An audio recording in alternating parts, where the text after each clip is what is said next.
ਨਿਤ ਧਿਆਵੋ ਹਿਰਦੈ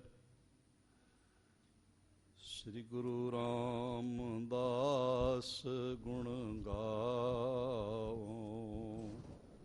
ਸ੍ਰੀ ਅਰਜਨ ਬਿਘਨਨ ਕੇ ਨਾਸਕ ਬਿਘਨਨ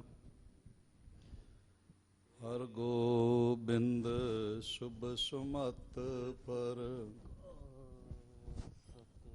ਸ੍ਰੀ ਹਰਿ ਰਾਏ ਜੀ ਨਮੋ ਕਰ ਜੋਰੀ ਨਮੋ। ਸ੍ਰੀ ਹਰਿ ਕ੍ਰਿਸ਼ਨ ਮਨਾਇਓ ਬਹੁ। ਗੁਰੂ ਤੇਗ ਬਹਾਦਰ ਸਾਹਿਬ ਜੀ ਪਰਮ ਕਿਰਪਾਲਾ ਜੀ ਪਰਮ ਕਿਰਪਾਲਾ। ਸ੍ਰੀ ਗੁਰੂ ਗੋਬਿੰਦ ਸਿੰਘ ਵਿਸਾਲਾ। ਧਰੋਂ ਧਰਾ ਪਰ ਪੁਨ ਪੁਨ ਸੀਸਾ ਜੀ ਪੁਨ ਬੰਦੋਂ ਬਾਰ ਬਾਰ ਜਗਦੀਸ਼। ਜਾ ਮੈਂ ਅੰਮ੍ਰਿਤ ਗਿਆਨ ਹੈ ਮਾਣਕ ਭਗਤ ਬੈਰਾਗ। ਸ੍ਰੀ ਗੁਰੂ ਗ੍ਰੰਥ ਸਾਹਿਬ ਉਦਦ ਕਰ ਅਨੁਰਾਗ।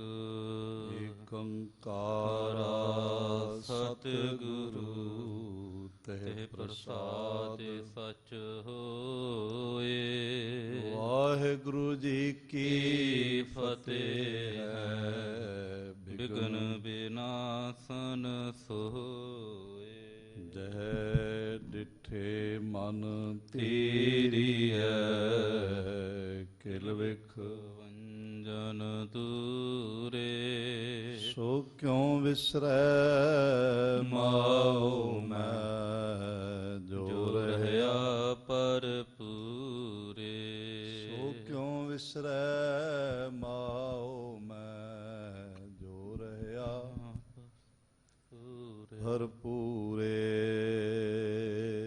ਸਤਿਨਾਮ ਸ੍ਰੀ ਵਾਹਿਗੁਰੂ ਸਾਹਿਬ ਜੀ।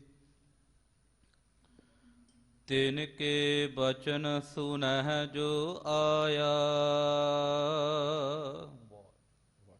ਸਭ ਪਰ ਪਰੈ ਤਿਨਹੂ ਕੀ ਛਾਇਆ। ਮਨ ਖੋਟੇ ਭੀ ਹੋਏ ਤਬ ਖਰੇ। ਭਲੇ ਕਰਮ ਕਰ ਬੇਹਿਤ ਧਰੇ। ਵਾਹਿਗੁਰੂ ਜੀ ਕਾ ਖਾਲਸਾ ਵਾਹਿਗੁਰੂ ਜੀ ਕੀ ਫਤਿਹ। ਸਾਹਿਬੇ ਕਮਾਲ बारगाहे इनायत के मालक कलयुगी जीवों के उद्धार करता साहिबे सहाबा जोत रूप हर आप महिमा दे मालक तन तन गुरु पिता कादरे हर कार गुरु गोबिंद सिंह बेकसां राय यार गुरु गोबिंद सिंह साहिब जी दे मुकद्दस कदमां च बिराजमान गुरु प्यारी साध संगत। गुरुदेव जी की महान इनायत का सदका साडे सारियां दे सिर ते मेहरमतमई रखे हथ का सदका जीवन का अज का दिन भी प्राप्त होया। और इस नवे दिन की जो नवे जन्म समान है शाम अजीजुल नवाज गनीमुल खराज पातशाह श्री गुरु गोबिंद सिंह साहिब जी दे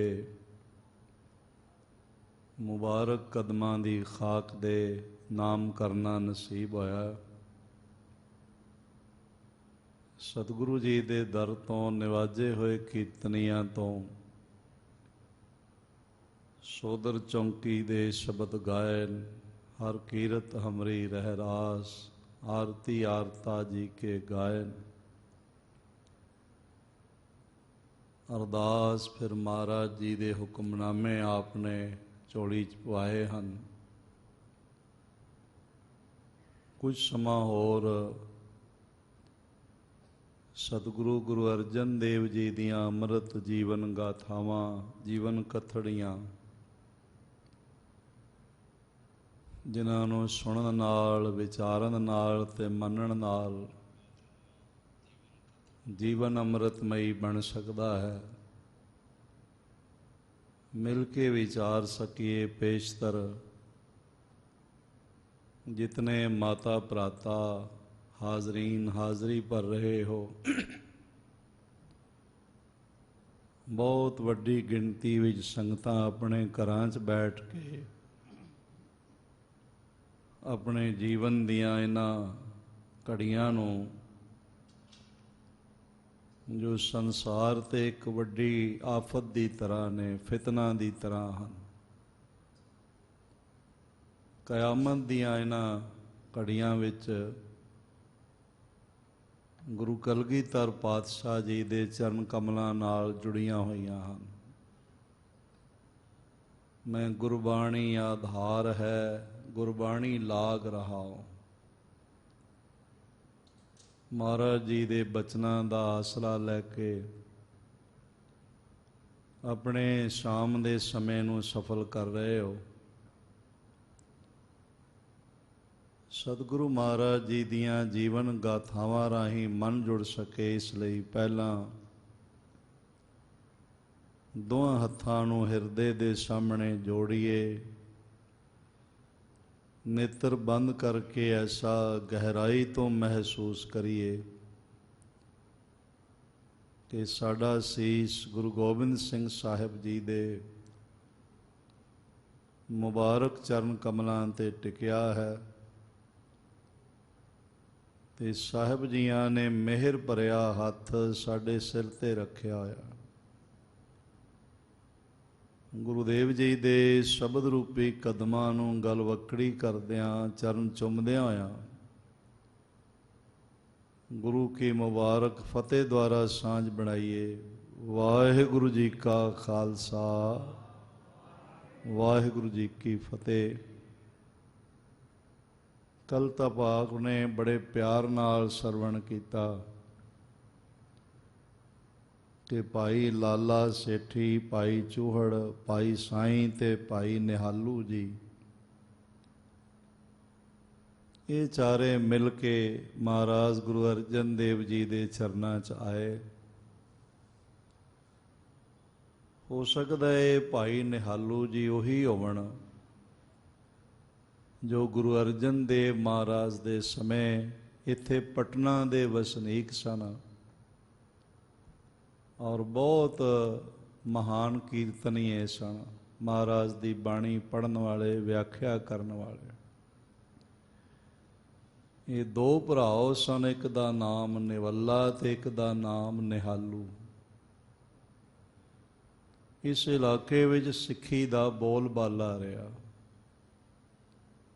ਮਹਾਰਾਜ ਜੀ ਦੇ ਪਿਆਰ ਭਿੱਜੇ ਹੋਏ, ਮਹਾਰਾਜ ਜੀ ਤੋਂ ਜੀਵਨ ਸਦਕੇ ਕਰਨ ਵਾਲੇ ਸਿੱਖ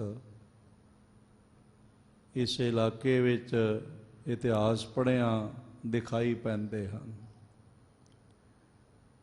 ਇਹਨਾਂ ਨੇ ਮਹਾਰਾਜ ਦੇ ਚਰਨਾਂ 'ਚ ਪ੍ਰਾਰਥਨਾ ਕੀਤੀ, ਆਖਿਆ ਲਿਵ ਲਗਾਏ ਕਰ ਸ਼ਬਦ ਸੁਗਾਵੈਂ, ਇੱਕ ਮਨ ਹੋਏ ਕਰ ਅਰਥ ਸੁਣਾਵੈਂ। ਮਹਾਰਾਜ ਅਸੀਂ ਬੜੇ ਧਿਆਨ ਨਾਲ ਆਪ ਜੀ ਦੀ ਬਾਣੀ ਗਾਉਂਦੇ ਹਾਂ ਤੇ ਬੜੇ ਧਿਆਨ ਨਾਲ ਅਰਥ ਸੁਣਾਉਂਦੇ ਹਾਂ। ਇਹ ਦੋਵੇਂ ਗੱਲਾਂ ਹੀ ਲਾਜ਼ਮੀ ਨੇ। ਬਾਣੀ ਗਾਉਂਦਿਆਂ ਵੀ ਪੂਰਾ ਧਿਆਨ ਰਹੇ, ਪੜ੍ਹਦਿਆਂ ਵੀ ਧਿਆਨ ਰਹੇ, ਕਿਉਂਕਿ ਮੇਨ ਜੋ ਖੇਡ ਹੈ ਉਹ ਧਿਆਨ ਦੀ ਖੇਡ ਹੈ। ਤੁਨ ਮੈਂ ਧਿਆਨ, ਧਿਆਨ ਮਹਿ ਜਾਣਿਆ, ਗੁਰਮੁਖ ਅਕਥ ਕਹਾਣੀ। ਜੇ ਧਿਆਨ ਨਹੀਂ ਤਾਂ ਹਿਰਦਾ ਟਿਕਾ ਨਹੀਂ ਬਣ ਸਕਿਆ ਹਿਰਦੇ ਦਾ,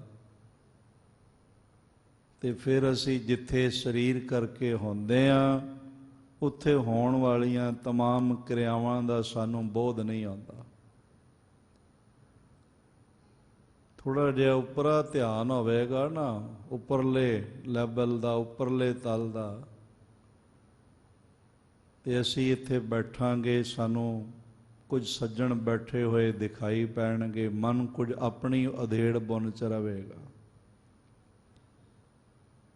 ਥੋੜ੍ਹਾ ਜਿਹਾ ਹੋਰ ਧਿਆਨ ਗਹਿਰਾ ਹੋ ਜਾਏ, ਬਾਣੀ ਦੇ ਅਰਥ, ਸੰਗੀਤ, ਬਾਣੀ ਦੀਆਂ ਲਗਮਾਤਰੀ ਬਰਕਤਾਂ ਸਾਨੂੰ ਸਮਝ ਵਿੱਚ ਆਉਣ ਲੱਗ ਪੈਣਗੀਆਂ, ਤੇ ਧਿਆਨ ਪਰਾਇਣਤਾ ਬਣ ਜਾਏ, ਗਹਿਰਾਈ ਬਣ ਜਾਏ, ਫਿਰ ਸਾਨੂੰ ਸ੍ਰੀ ਗੁਰੂ ਗੋਬਿੰਦ ਸਿੰਘ ਮਹਾਰਾਜ ਜੀ ਦੀਆਂ ਤਰੰਗਾਂ ਦਾ ਅਨੁਭਵ ਹੋਣ ਲੱਗ ਪਏਗਾ, ਜੋ ਇਸ ਥਾਂ ਤਖਤ ਪਟਨਾ ਸਾਹਿਬ ਵਿਖੇ ਸਭ ਤੋਂ ਜ਼ਿਆਦਾ ਹਨ। ਉਹ ਸਾਡੇ ਅਨੁਭਵ ਵਿੱਚ ਆ ਜਾਣਗੀਆਂ। ਫਿਰ ਹੌਲੀ ਹੌਲੀ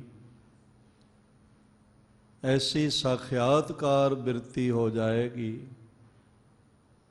ਕਿ ਸਾਰਿਆਂ ਵਿੱਚ ਬੈਠੇ ਹੋਏ, ਚੱਲਦੇ ਹੋਏ, ਬੋਲਦੇ ਹੋਏ ਸਾਹਿਬ ਗੁਰੂ ਗੋਬਿੰਦ ਸਿੰਘ ਮਹਾਰਾਜ ਨਜ਼ਰ ਆਉਣ ਲੱਗ ਪੈਣਗੇ। ਇਹ ਧਿਆਨ ਦੀ ਗਹਿਰਾਈ ਹੈ। ਜੈਸੇ ਜੈਸੇ ਧਿਆਨ ਟਿਕਦਾ ਜਾਏ, ਮਹਾਰਾਜ ਅਸੀਂ ਧਿਆਨ ਨਾਲ ਬਾਣੀ ਪੜ੍ਹਦੇ ਹਾਂ, ਗਾਇਨ ਕਰਦੇ ਹਾਂ, ਅਰਥ ਕਰਦੇ ਹਾਂ, ਤੇ ਬੜੇ ਸੌਫਟਨੈਸ ਨਾਲ, ਮਿਠਾਸ ਨਾਲ ਕਰਦੇ ਹਾਂ। ਇਹ ਵੀ ਬੜਾ ਜ਼ਰੂਰੀ ਹੈ ਬਈ ਬਾਣੀ ਗਾਉਣ ਵਾਲਾ, ਬਾਣੀ ਪੜ੍ਹਨ ਵਾਲਾ, ਬਾਣੀ ਵਿਚਾਰਨ ਵਾਲੇ ਦੀ ਜ਼ੁਬਾਨ ਵਿੱਚ ਮਿਠਾਸ ਹੋਵੇ। ਅਗਲੇ ਨਾਲ ਗੱਲ ਕਰਦਿਆਂ ਹੰਕਾਰ ਦੇ ਦਰਸ਼ਨ ਨਾ ਹੋਣ, ਨਿਰੰਕਾਰ ਦੇ ਹੀ ਦਰਸ਼ਨ ਹੋਵਣ। ਬੋਲਾਂ ਵਿੱਚ ਐਸਾ ਰਸ ਹੋਵੇ। ਕਈਆਂ ਨੂੰ ਪ੍ਰਭੂ ਮਿਹਰ ਕਰਕੇ ਦੇ ਦਿੰਦਾ, ਬਾਣੀ ਉਚਰਹਿ ਸੰਤ ਜਨ, ਸਾਧ ਜਨ ਅਮਿਓ ਚੱਲੈ ਚਰਣੇ। ਉਹਨਾਂ ਦੀ ਰਸਨਾ ਤੋਂ ਅੰਮ੍ਰਿਤ ਦਾ ਸੋਮਾ ਬਰਸਣ ਲੱਗ ਪੈਂਦਾ, ਅਨੁਭਵ ਹੋਣ ਲੱਗ ਪੈਂਦਾ। ਉਹ ਆਵਾਜ਼, ਉਹ ਬੋਲ, ਉਹ ਚਰਚਾ ਮਨੁੱਖ ਦੇ ਅੰਦਰ ਕਸ਼ਿਸ਼ ਪੈਦਾ ਕਰਦੀ ਹੈ, ਤੇ ਪ੍ਰਭੂ ਦੀ ਚਾਹਤ ਅੰਦਰ ਪੈਦਾ ਹੋ ਜਾਂਦੀ। ਨਿਰੀ ਚਰਚਾ ਨਹੀਂ ਰਹਿ ਜਾਂਦੀ, ਚਾਹਤ ਵੀ ਬਣ ਜਾਂਦੀ। ਪਰ ਬੜੀ ਦਫਾ ਚਰਚਾ ਵਿੱਚ ਹੀ ਧਿਆਨ ਨਹੀਂ ਆਖਿਆ ਕੀ ਜਾ ਰਿਹਾ। ਮਹਾਰਾਜ ਸੱਚੇ ਪਾਤਸ਼ਾਹ ਤਿਨ ਕੇ ਬਚਨ ਸੁਨਹਿ ਜੋ ਆਇਆ, ਸਭ ਪਰ ਪਰੈ ਤਿਨੋਂ ਕੀ ਸਾਇਆ। ਐਸੇ ਜਿਹੜੇ ਪ੍ਰੇਮ ਨਾਲ ਪ੍ਰਭੂ ਦੇ ਬਚਨਾਂ ਨੂੰ ਸੁਣਾਉਂਦੇ ਨੇ, ਵਿਚਾਰਦੇ ਨੇ, ਗਾਉਂਦੇ ਨੇ, ਉਹ ਵਕਤੇ ਦਾ ਅਸਰ ਸਾਰਿਆਂ ਤੇ ਪੈ ਜਾਂਦਾ ਹੈ, ਸਭ ਨੂੰ ਉਹ ਸੁਹਾਵਾ ਲੱਗਦਾ। ਬਹੁ ਗਿਣਤੀ ਉਸ ਨੂੰ ਸੰਸਾਰ ਸਨਮਾਨ ਦਿੰਦਾ ਹੈ। ਥੋੜ੍ਹੇ ਬਹੁਤੇ ਲੋਕ ਤਾਂ ਮੈਂ ਅਰਜ਼ ਕਰਾਂ ਹਰ ਇੱਕ ਨਾਲ ਹੀ ਅਸਹਿਮਤ ਹੁੰਦੇ। ਇਹ ਨਾ ਸੋਚਣਾ ਬਈ ਸਹਿਮਤ ਹੁੰਦੇ ਹੋਣਗੇ, ਕਈ ਵਾਰੀ ਪਰਿਵਾਰ ਦੇ ਮੈਂਬਰ ਹੀ ਅਸਹਿਮਤ ਹੋ ਜਾਂਦੇ। ਸਾਹਿਬ ਗੁਰੂ ਨਾਨਕ ਦੇਵ ਜੀ ਮਹਾਰਾਜ ਜਦ ਖਰਾ ਸੌਦਾ ਕਰਕੇ ਆਏ, ਉਸ ਖਰੇ ਸੌਦੇ ਦੀ ਬਰਕਤ ਸਦਕਾ ਅੱਜ ਵੀ ਸੰਸਾਰ ਭਰ ਤੇ ਜਿੱਥੇ ਜਿੱਥੇ ਗੁਰਸਿੱਖ ਮੌਜੂਦ ਨੇ, ਕਰੋਨਾ ਵਰਗੀ ਭਿਆਨਕ ਮਹਾਮਾਰੀ ਦੇ ਪੀੜਤਾਂ ਨੂੰ ਉਸ ਸੱਚੇ ਸੌਦੇ ਕਰਕੇ ਅੱਜ ਵੀ ਲੰਗਰ ਮਿਲਦਾ ਪਿਆ, ਦਵਾਈਆਂ ਮਿਲਦੀਆਂ ਪਈਆਂ ਨੇ, ਇਲਾਜ ਚੱਲਦੇ ਪਏ ਨੇ, ਰਿਹਾਇਸ਼ਾਂ ਮਿਲਦੀਆਂ ਪਈਆਂ। ਅਮਰੀਕਾ ਵਰਗੇ ਮੁਲਕ ਨੂੰ ਕਹਿਣਾ ਪਿਆ ਬਈ ਹੁਣ ਇਸ ਵੇਲੇ ਹੋਰ ਤਾਂ ਕੋਈ ਦਿਖਾਈ ਨਹੀਂ ਪੈ ਰਿਹਾ, ਸਭ ਵਾਸਤੇ ਅੱਗੇ ਆ ਕੇ ਲੰਗਰ ਚਲਾਉਣ ਵਾਲਾ, ਸੇਵਾ ਕਰਨ ਵਾਲਾ, ਦਵਾਈਆਂ ਪਹੁੰਚਾਉਣ ਵਾਲਾ ਜੇ ਕੋਈ ਸਭ ਜਗ੍ਹਾ ਦਿਖਾਈ ਪੈ ਰਿਹਾ ਹੈ, ਉਹ ਗੁਰੂ ਗੋਬਿੰਦ ਸਿੰਘ ਮਹਾਰਾਜ ਦਾ ਖਾਲਸਾ ਹੀ ਦਿਖਾਈ ਪੈ ਰਿਹਾ।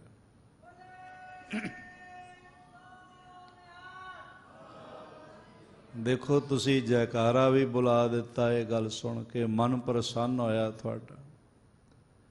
ਪਰ ਜਿਸ ਦਿਨ ਮਹਾਰਾਜ 20 ਰੁਪਏ ਦਾ ਖਰਾ ਸੌਦਾ ਕਰਕੇ ਆਏ ਸਨ, ਉਸ ਦਿਨ ਬਾਬਾ ਕਾਲੂ ਜੀ ਸਹਿਮਤ ਨਹੀਂ ਸਨ, ਕਹਿੰਦੇ ਸਨ ਨਹੀਂ ਚੰਗਾ ਕੀਤਾ।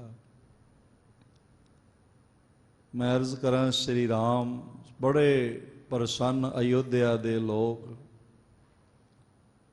ਇਹ ਕੁਝ ਦਿਨ ਪਹਿਲੇ ਮੈਂ ਉੱਥੋਂ ਲੰਘ ਕੇ ਆਇਆ ਅਯੋਧਿਆ ਤੋਂ। ਲਖਨਊ ਪਾਰ ਕਰੀਏ ਤੇ ਥੋੜਾ ਜਿਹਾ ਬਾਰਾਬੰਕੀ ਲੰਘੀਏ ਤੇ ਫਿਰ ਅੱਗੋਂ ਅਯੋਧਿਆ ਸ਼ੁਰੂ ਹੋ ਜਾਂਦਾ।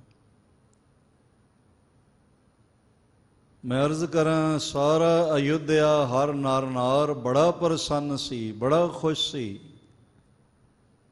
ਕਿ ਭਲਕੇ ਸਾਨੂੰ ਰਾਜੇ ਦੇ ਰੂਪ ਵਿੱਚ, ਯੁਵਰਾਜ ਸ਼੍ਰੀ ਰਾਮ ਰਾਜੇ ਦੇ ਰੂਪ ਵਿੱਚ ਮਿਲਣ ਵਾਲੇ। ਸਾਰੀ ਅਯੋਧਿਆ ਦੇ ਦਰੋ ਦੀਵਾਰਾਂ ਤੇ ਦੀਪਮਾਲਾ ਕੀਤੀ ਗਈ ਸੀ। ਨਰ ਨਾਰ ਬੜੇ ਪ੍ਰਸੰਨ ਸਨ। ਕੋਈ ਗੀਤ ਗਾ ਰਿਹਾ ਸੀ, ਕੋਈ ਪ੍ਰਸੰਨਤਾ ਵਿਅਕਤ ਕਰ ਰਿਹਾ ਸੀ ਕਿ ਰਾਮ ਵਰਗਾ ਸਾਨੂੰ ਰਾਜਾ ਮਿਲਣ ਲੱਗਾ। ਪਰ ਮੈਂ ਅਰਜ਼ ਕਰਾਂ, ਘਰ ਵਿੱਚ ਕਿ ਕਈ ਵੀ ਹੈ ਸੀ, ਬੜੀ ਕੁੜਦੀ ਪਈ ਸੀ। ਹਾਲਾਂਕਿ ਮਾਂ ਪੁੱਤਰ ਦਾ ਰਿਸ਼ਤਾ ਹੈ, ਸਾਰੇ ਸਹਿਮਤ ਨਹੀਂ ਹੁੰਦੇ। ਮਹਾਰਾਜ ਸੱਚੇ ਪਾਤਸ਼ਾਹ ਜੀ ਗੁਰੂ ਗੋਬਿੰਦ ਸਿੰਘ ਸਾਹਿਬ ਜੀਆਂ ਨੇ ਜਦ 1699 ਨੂੰ 5 ਸਿਰਾਂ ਦੀ ਮੰਗ ਕੀਤੀ ਤੇ ਸਿਰ ਦੇਣ ਵਾਲੇ ਵੀ ਹੈ ਸਨ, ਉਹਨਾਂ ਨੇ ਸਿਰ ਦਿੱਤੇ ਨੇ, ਤਾਂ ਹੀ ਤੇ 5 ਪਿਆਰੇ ਸਾਜੇ ਗਏ। ਪਰ ਕੁਝ ਕੁ ਨੇ ਧੰਨ ਧੰਨ ਮਾਤ ਗੁਜਰੀ ਸਾਹਿਬਾ ਜੀ ਦੇ ਕੋਲ ਪਹੁੰਚ ਕੇ ਅਸਹਿਮਤੀ ਵੀ ਵਿਅਕਤ ਕੀਤੀ ਵੀ ਮਾਤਾ ਜੀ ਉਹਨਾਂ ਦੇ ਦਿਮਾਗ ਨੂੰ ਕੁਝ ਹੋ ਗਿਆ, ਸਿੱਖਾਂ ਨੂੰ ਮਾਰਨ ਲੱਗ ਪਏ। ਸਾਰੇ ਸਹਿਮਤ ਨਹੀਂ ਹੁੰਦੇ ਸਾਧ ਸੰਗਤ, ਪਰ ਬਹੁ ਗਿਣਤੀ ਲੋਕਾਂ ਦੇ ਮਨ ਤੇ ਨਾਮ ਜਪਣ ਵਾਲਿਆਂ ਦੇ ਬੋਲਾਂ ਦਾ ਹੀ ਛਾਇਆ ਪੈਂਦੀ ਹੈ, ਉਹਨਾਂ ਦਾ ਅਸਰ ਪੈਂਦਾ ਹੈ, ਪ੍ਰਭਾਵ ਪੈਂਦਾ ਹੈ। ਉਹ ਸੁਣ ਕੇ ਜੁੜ ਜਾਂਦੇ ਨੇ, ਉਹ ਦੇਖ ਕੇ ਜੁੜ ਜਾਂਦੇ ਨੇ। ਤਿਨਾ ਦੇਖ ਮਨ ਚਾਓ ਉਠੰਦਾ, ਹਉ ਕਦ ਪਾਈ ਗੁਣ ਤਾਸਾ, ਜਿਨੀ ਮੈਂਡਾ ਲਾਲ ਰਿਝਾਇਆ, ਹਉ ਤਿਸ ਆਗੈ ਮਨ ਡੇਹੀਆ, ਨਾਨਕ ਕਹੈ ਸੁਣ ਬਿਨੋ ਸੁਹਾਗਣ, ਮੂੰਹ 10 ਦਿਖਾ ਫਿਰ ਕਹੀਆ।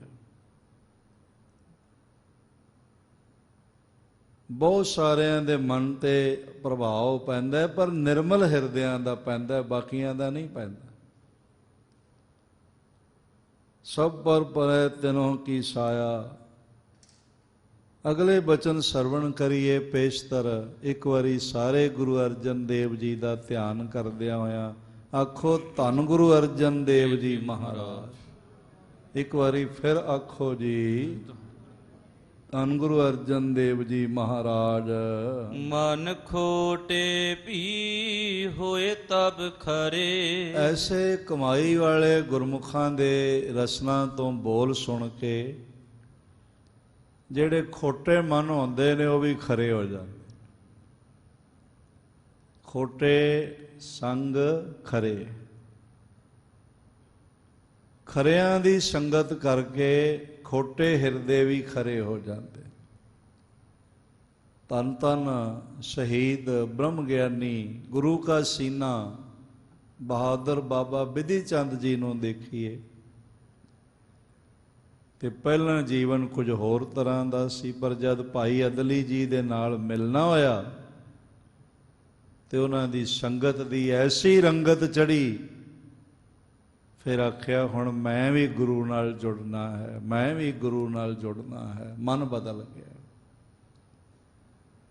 ਬੜਿਆਂ ਦਾ ਮਨ ਬਦਲਿਆ, ਇੱਕ ਦਾ ਥੋੜ੍ਹੀ ਬਦਲਿਆ। ਭੂਮੀਏ ਚੋਰ ਦਾ ਮਨ ਗੁਰੂ ਨਾਨਕ ਦੀ ਸੰਗਤ ਨਾਲ ਬਦਲ ਗਿਆ। ਇਸੇ ਤਰ੍ਹਾਂ ਮੈਂ ਅਰਜ਼ ਕਰਾਂ, ਸੱਜਣ ਠੱਗ ਦਾ ਮਨ ਕਿਸ ਤਰ੍ਹਾਂ ਬਦਲਿਆ? ਸ੍ਰੀ ਗੁਰੂ ਨਾਨਕ ਦੇਵ ਮਹਾਰਾਜ ਜੀ ਦੇ ਬਚਨਾਂ ਨਾਲ। आपने अमृत बोल आखे उज्जल कहा चिलकणा कोटिम कालड़ी मस तोत्या झूठ ना उतरै जे सौ धोवण तिस सज्जन सेई नाल मैं चलद्या नाल चलन जिथे लेखा मंगीए तिथे खड़े दिसन। सतगुरु पातशाह जी ने इतनी महान करनी दे मालक ने पार ब्रह्म परमेश्वर जोत ने पत्थरां नूं बदल दिता। गुरु नानक दे बोलां नाल मोम बन गए ते पंजा लग गया। दरख्तां नूं बदल दिता गुरु नानक ने। रीठा साहिब मौजूद है गुरु नानक दा। महाराज जी दे बोलां दा प्रभाव इतना बनिया कि अनंत मुदतां दा सदियां दा युगां दा कौड़े सुभाव वाला रेठा मिठा हो गया ते फिर दोबारे अज तक कौड़ा नहीं होया। प्रभाव दरख्तां दे भी पिया, प्रभाव जल दे सोमिਆਂ ते पिया। है राजगीर है। आजाद शत्रु द्वारा ये पटना भी आजाद शत्रु ने वसाया, राजगीर भी उसे ने वसाया। पानी दे कुंड उबलते हुए निकलते हैं, अज भी निकल रहे हैं। पर जिस ते गुरु नानक दे चरण पए, गुरु नानक दी बाणी दियां तरंगां सोईयां, बाकी सारे गर्म कुंड ने, उबलते हुए कुंड ने। ते साहिब गुरु नानक देव जी का शीतल कुंड है, वो दोबारे तपता नहीं होया, फिर दोबारे तपया नहीं। पशु प्रेत मुगद को तारे पाहन पार उतारे। प्रभाव बनता है पर जीवन वालियां दे बोलां दा बाकियां दा नहीं बनता। उन्होंने मनमुख आख्या जा सकता है। वो गल करनगे ला के, गल करनगे छुपा के, गल करनगे हंकार प्रगट करदियां होया। महाराज जी दे अपने ही बोल हैं, मनमुख कथनी है पर रहत ना होई। बस कथनी दी गल है, करनी प्रधानता विरलियां नूं नसीब होंदी। फिर उन्हां दे बोल मन ते असर पाउंदे। मन पवित्र होंदा है, मन शुद्ध होंदा है। साहिब जी आखण लगे, भाई गुरमुखो मन खोटे भी होए तब खरे। जीवन वालियां दे बोल सुन के खोटे मन भी खरे हो जाते हैं, अपवित्र मन पवित्र हो जाते। हंकारी मन निर्माणता दा सागर हो जाते हैं। भले करम कर वे हित धरे। और वो भी अपना हित भले कर्मां वाल बना लेंदे। शुभ कर्मां नाल प्यार बन जाता है। किसी का अपमान ते नुकसान उन्होंने करते हुए देखा नहीं जा सकता। ये महाराज को मंगना चाहिए भी हे सच्चे पातशाह मेरी जबान तो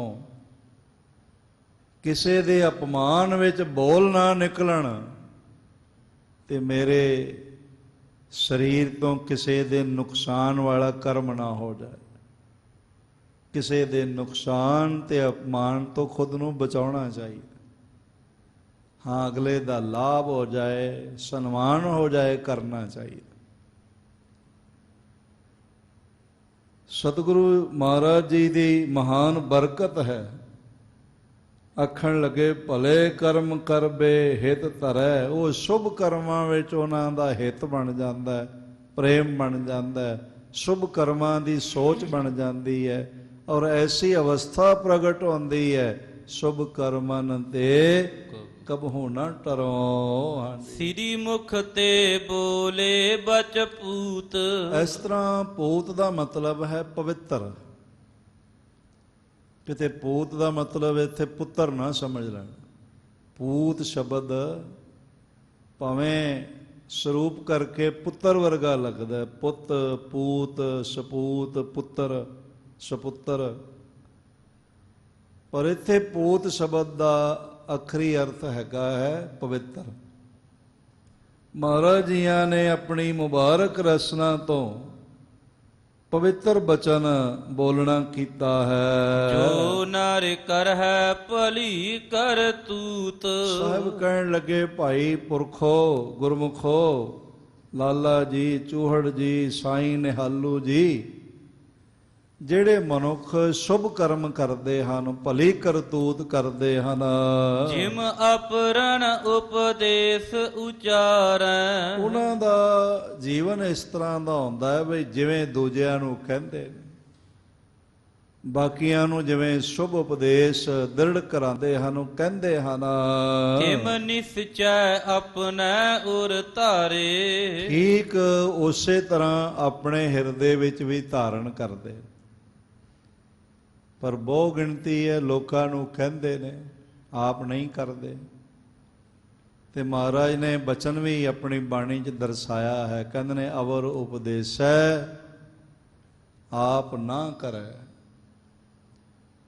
ਬਾਕੀਆਂ ਨੂੰ ਬੜਾ ਉਪਦੇਸ਼ ਦਿੰਦਾ ਹੈ, ਬੜਾ ਗਿਆਨ ਸੁਣਾਉਂਦਾ ਹੈ, ਬੜੇ ਨਖਰੇ ਕਰ ਕਰਕੇ।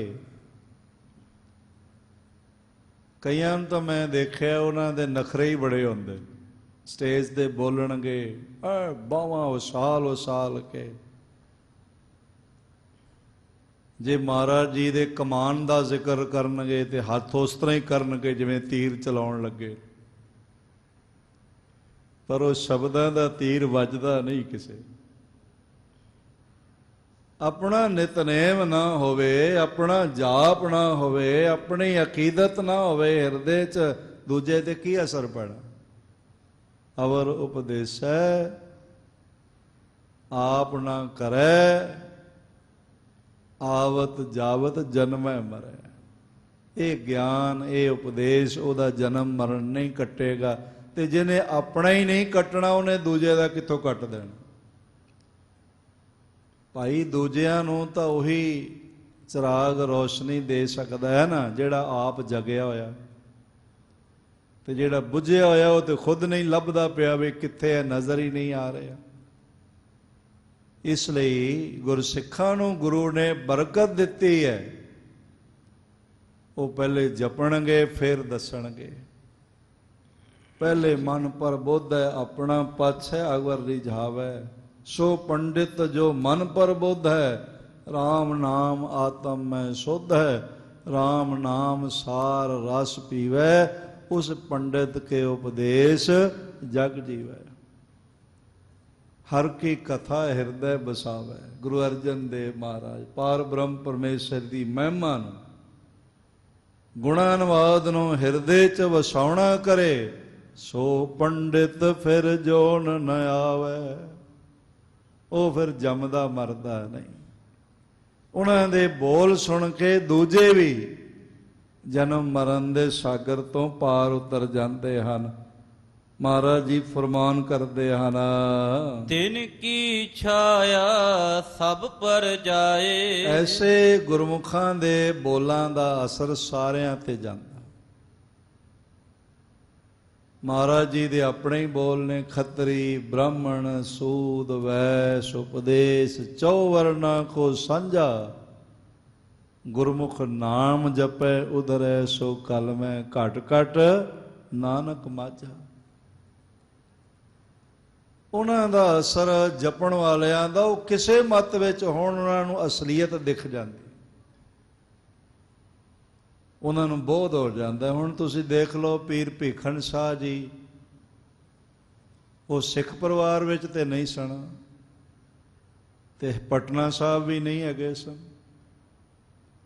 ਉਹ ਤਾਂ ਬੈਠੇ ਸਨ ਅੰਬਾਲੇ ਦੇ ਕੋਲ, ਘੁੜਾਮ ਠਸਕਾ ਘੁੜਾਮ ਬੈਠੇ ਸਨ,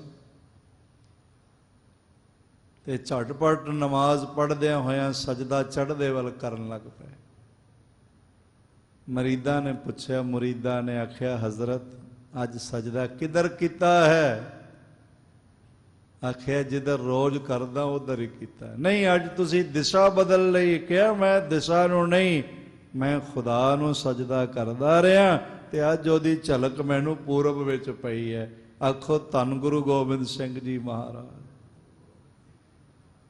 ਪੰਡਤ ਸ਼ਿਵ ਰਾਮ ਦੱਤ ਦੋਹੇ ਬਾਹਾਂ ਖੜੀਆਂ ਕਰਕੇ ਪਟਨਾ ਸਾਹਿਬ ਦੀਆਂ ਬੀਥੀਆਂ ਵਿੱਚ ਪੁਕਾਰ ਪੁਕਾਰ ਕੇ ਆਖਣ ਲੱਗੇ, ਐ ਪਟਨੇ ਦੇ ਲੋਗੋ, ਐ ਦੁਨੀਆ ਦੇ ਲੋਗੋ, ਕੇਵਲ ਭੀਖਨ ਸ਼ਾਹ ਦੀ ਗੱਲ ਨੂੰ ਹੀ ਸੱਚ ਨਾ ਸਮਝਿਓ। ਉਹ ਸੱਚ ਕਹਿੰਦਾ ਹੈ, ਉਸ ਦਾ ਖੁਦਾ ਗੁਰੂ ਗੋਬਿੰਦ ਸਿੰਘ ਮਹਾਰਾਜ ਹੈ, ਤੇ ਮੈਂ ਵੀ ਸੱਚ ਕਹਿੰਦਾ ਹਾਂ, ਮੇਰਾ ਰਾਮ ਵੀ ਗੁਰੂ ਗੋਬਿੰਦ ਸਿੰਘ ਮਹਾਰਾਜ ਹੈ। ਕਿਉਂਕਿ ਉਹਨਾਂ ਦੇ ਹਿਰਦੇ 'ਚ ਨਿਸ਼ਚਾ ਬਣ ਜਾਂਦਾ, ਪ੍ਰੇਮ ਬਣ ਜਾਂਦਾ, ਜੀਵਨ ਵਾਲੇ ਹੁੰਦੇ ਹਨ। ਸੁਨ ਹੈ ਬਾਕ ਜੇ ਹਿਰਦੈ ਬਸਾਏ। ਉਹਨਾਂ ਦੇ ਕੋਲੋਂ ਸੁਣੇ ਹੋਏ ਬੋਲ ਫਿਰ ਭੁੱਲਦੇ ਨਹੀਂ। ਐ ਨਹੀਂ ਵੀ ਹਵਾ ਵਾਂਗੂ ਨਿਕਲ ਜਾਣ, ਮੂੰਹ ਕਾ ਕਹਿਆ ਵਾਓ, ਐਸਾ ਨਹੀਂ ਹੁੰਦਾ। ਉਹਨਾਂ ਦੇ ਬੋਲ ਪੁਰ ਅਸਰ ਹੁੰਦਾ। ਜਿਵੇਂ ਡ੍ਰਿਜ਼ਲਿੰਗ ਹੁੰਦੀ ਹੈ ਨਾ, ਛੋਟੀਆਂ ਛੋਟੀ ਬੂੰਦਾਂ ਬਾਂਦੀ ਹੁੰਦੀ ਹੈ, ਪਾਣੀ ਦੀਆਂ ਬੂੰਦਾਂ ਬਰਸਦੀਆਂ ਨੇ, ਉਹ ਜਿਉਰਦੀਆਂ ਜਾਂਦੀਆਂ। ਉਹਨਾਂ ਦੇ ਆਖੇ ਹੋਏ ਬੋਲ ਹਿਰਦੇ ਵਿੱਚ ਵਸ ਜਾਂਦੇ ਹਨ। ਬਹੁਤਨ ਕੋ ਉਧਾਰ ਸੋ ਕਰੇ। ਫਿਰ ਉਹ ਬਹੁਤ ਸਾਰਿਆਂ ਦਾ ਉਧਾਰ ਕਰ ਜਾਂਦੇ ਹਨ। ਤਿਸ ਪਰ ਤੁਕ ਸ੍ਰੀ ਮੁਖ ਉਚਰੇ। ਇਸ ਤਰ੍ਹਾਂ ਬਹੁਤਨ ਕੋ ਉਧਾਰ ਸੋ ਕਰੇ, ਤਿਸ ਪਰ ਤੁਕ ਸ੍ਰੀ ਮੁਖੋਂ ਉਚਰੇ। ਬਾਣੀ ਦਾ ਉਦਾਹਰਣ ਦਿੰਦਿਆਂ ਹੋਇਆ ਸਾਹਿਬ ਜੀਆਂ ਨੇ ਫਰਮਾਇਆ, ਪਹਿਲੋ ਦੇ ਜੜ ਅੰਦਰ ਜੰਮੈ। ਆਖਣ ਲੱਗੇ ਪਹਿਲਾਂ ਜਿਹੜੀ ਜੜ ਹੈ ਨਾ ਦਰਖਤ ਦੀ, ਉਹ ਧਰਤੀ ਦੇ ਅੰਦਰ ਜੰਮਦੀ ਹੈ, ਧਰਤੀ ਦੇ ਵਿੱਚ ਪਕੜ ਬਣਾਉਂਦੀ, ਧਰਤੀ ਦੇ ਵਿੱਚ ਫੈਲਦੀ ਹੈ, ਪੈਦਾ ਹੁੰਦੀ ਹੈ। ਅਸਲੀਅਤ ਇਹ ਹੈ, ਜਿੰਨਾ ਦਰਖਤ ਉੱਪਰ ਹੁੰਦਾ ਉਨਾ ਹੀ ਥੱਲੇ ਆਉਂਦਾ, ਜੜ੍ਹਾਂ ਉਨੀਆਂ ਹੀ ਹੁੰਦੀਆਂ। ਕੁਝ ਮੂਲ ਹੁੰਦੀਆਂ ਨੇ ਮੋਟੀਆਂ, ਕੁਝ ਥ੍ਰੈਡਸ ਰੂਟਸ ਹੁੰਦੇ ਨੇ ਤਾਗੇ ਵਰਗੇ ਬਾਰੀਕ, ਪਰ ਪਹੁੰਚ ਤਾਂ ਉਨੀ ਹੀ ਵੱਡੀ ਹੁੰਦੀ ਜਿੰਨੇ ਉੱਚੇ ਹੁੰਦੇ, ਕਿਉਂਕਿ ਬੈਲੈਂਸ ਹੀ ਤਾਂ ਬਣਦਾ ਹੈ।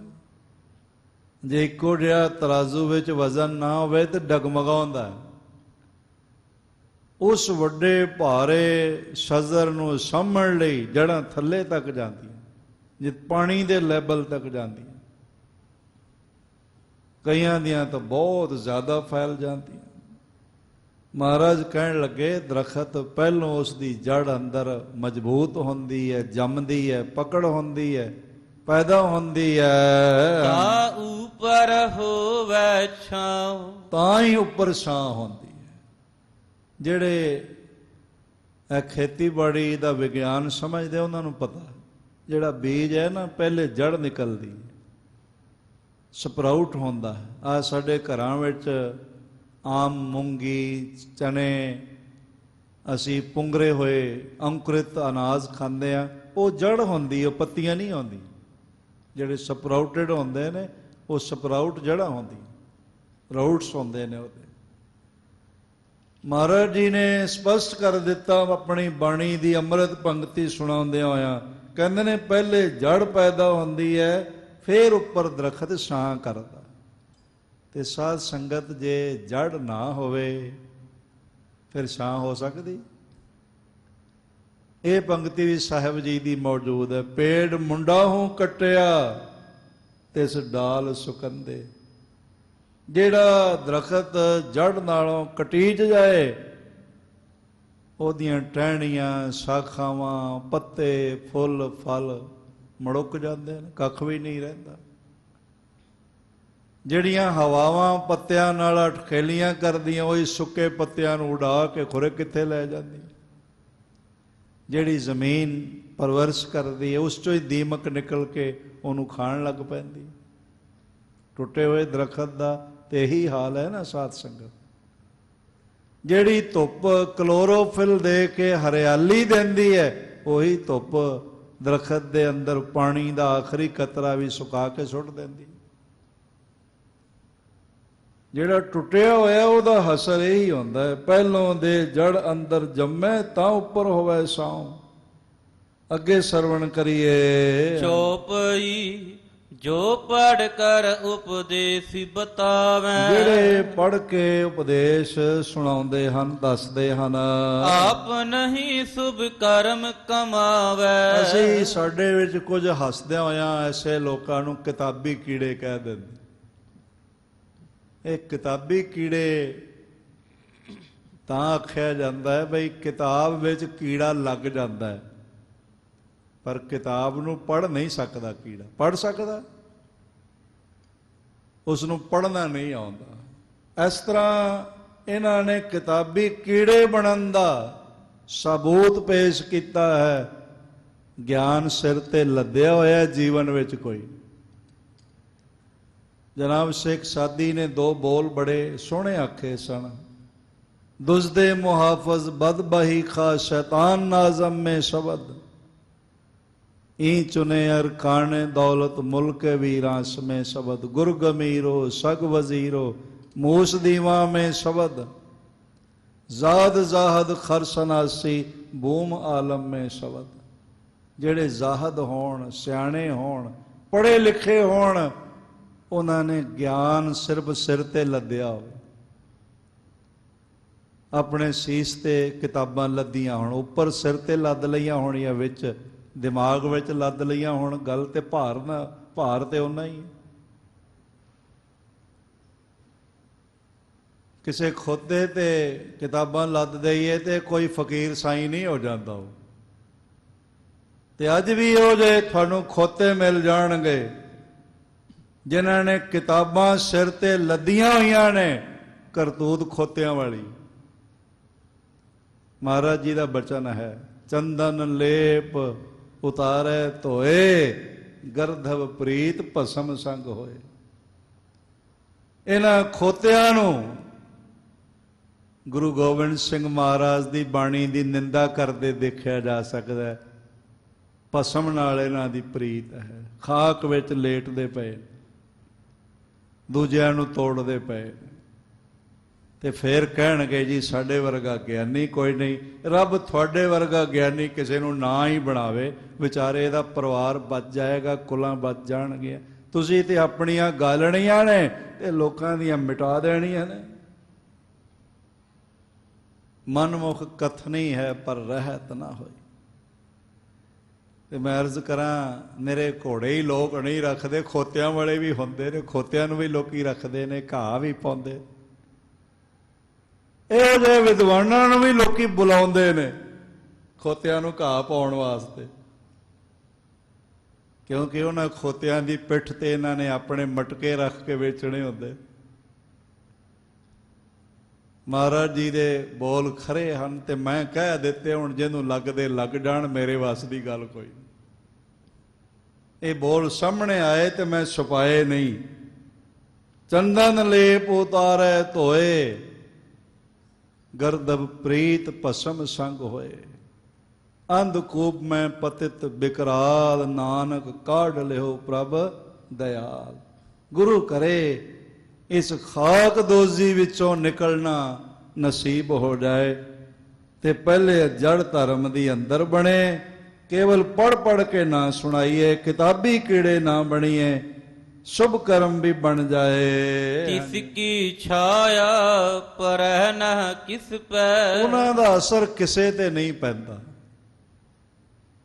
ਉਹਨਾਂ ਦਾ ਪ੍ਰਭਾਵ ਕਿਸੇ ਤੇ ਨਹੀਂ ਪੈਂਦਾ। ਬਸ ਧੂਆਂ ਧਾਰ ਤਕਰੀਰਾਂ ਧੂਏ ਦੇ ਬਦਲਾਂ ਵਾਂਗੂ ਹੀ ਉੱਡ ਜਾਂਦੀਆਂ ਹਨ।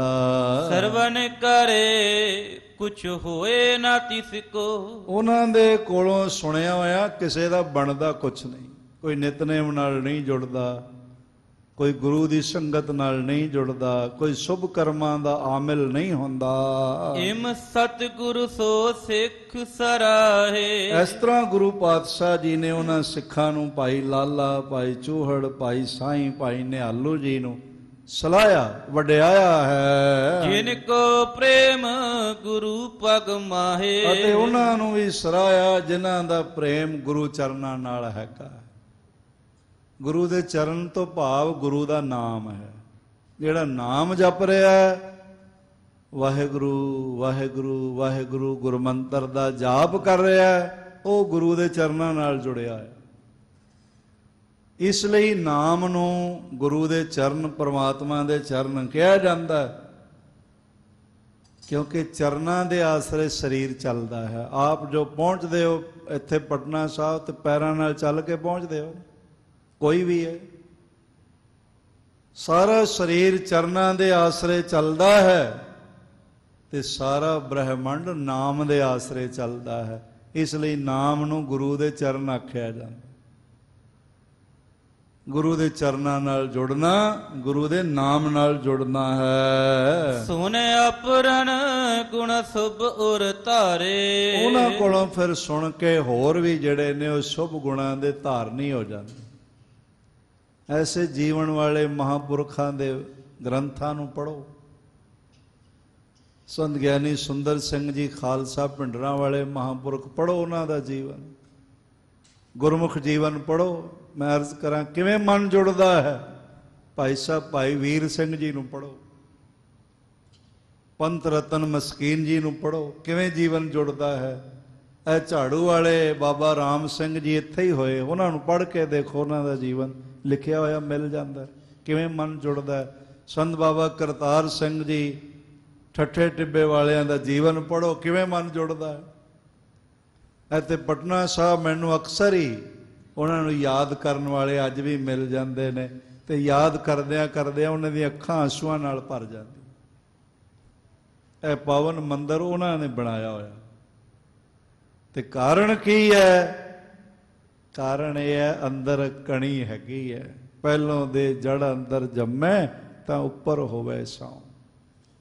ਸੰਤ ਬਾਬਾ ਅਤਰ ਸਿੰਘ ਜੀ ਮਸਤੂਆਣੇ ਵਾਲੇ ਮਹਾਂਪੁਰਖ, ਉਹਨਾਂ ਦਾ ਜੀਵਨ ਪੜ੍ਹ ਕੇ ਦੇਖੋ, ਉਹਨਾਂ ਦੇ ਜੀਵਨ ਨੂੰ ਪੜ੍ਹਦਿਆਂ ਵੀ ਮਨ ਜੁੜ ਜਾਂਦਾ ਹੈ।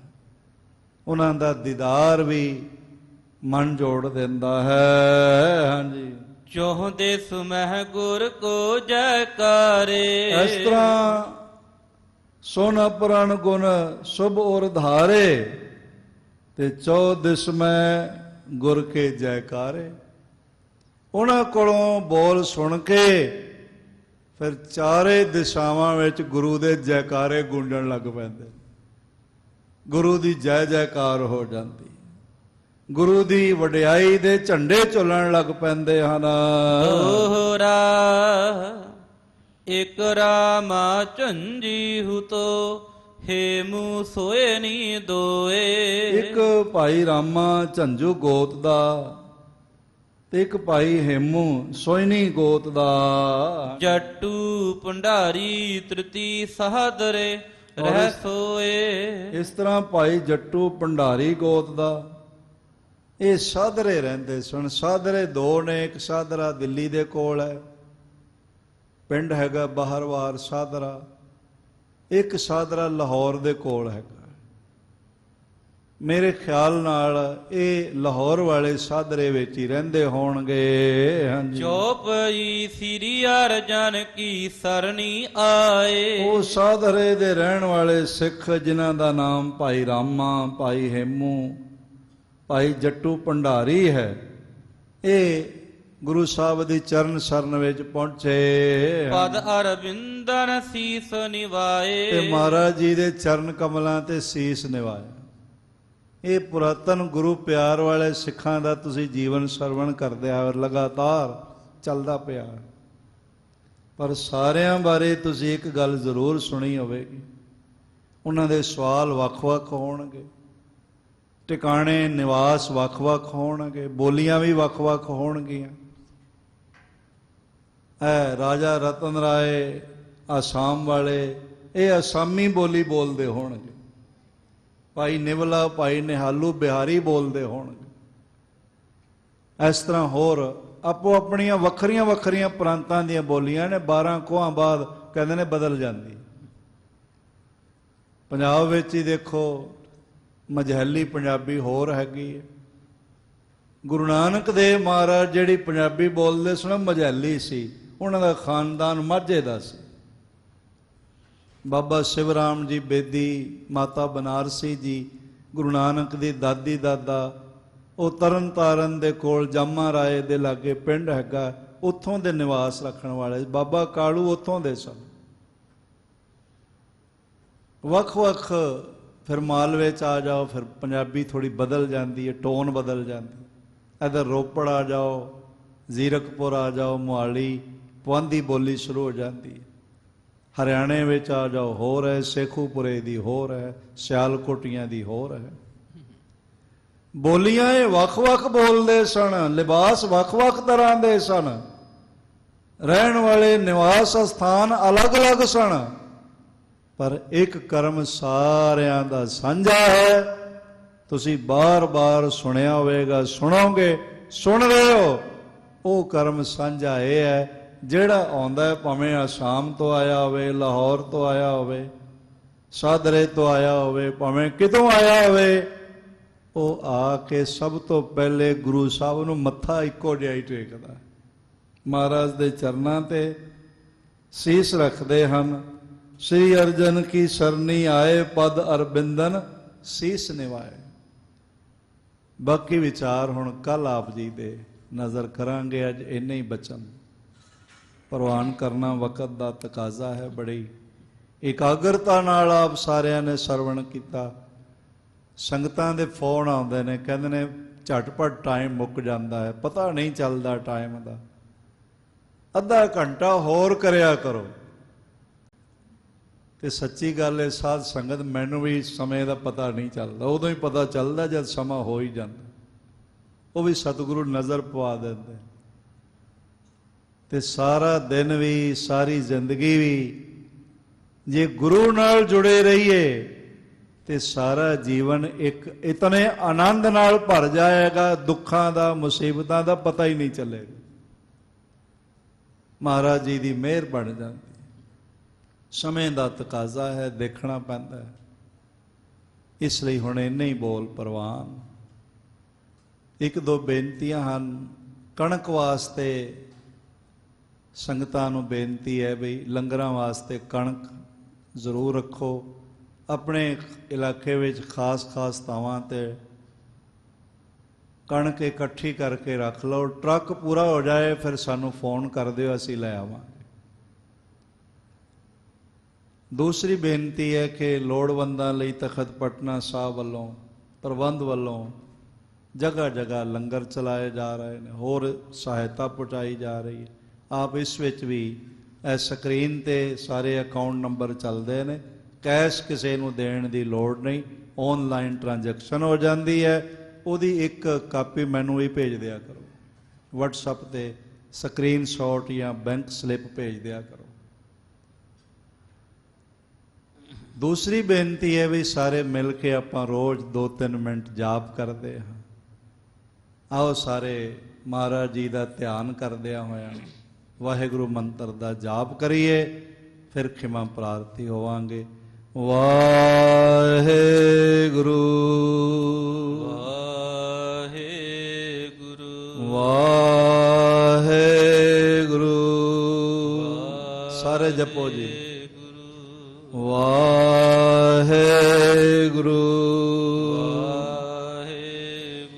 ਵਾਹਿਗੁਰੂ ਵਾਹਿਗੁਰੂ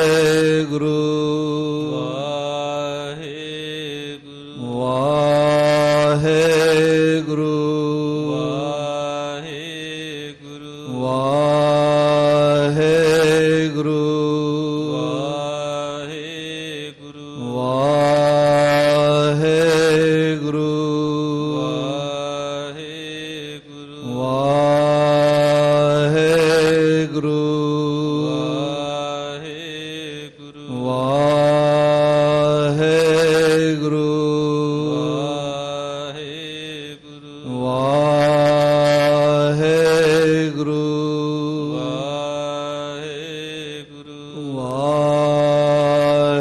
ਵਾਹਿਗੁਰੂ ਵਾਹਿਗੁਰੂ ਵਾਹਿਗੁਰੂ ਜੀ ਕਾ ਖਾਲਸਾ, ਵਾਹਿਗੁਰੂ ਜੀ ਕੀ ਫਤਿਹ।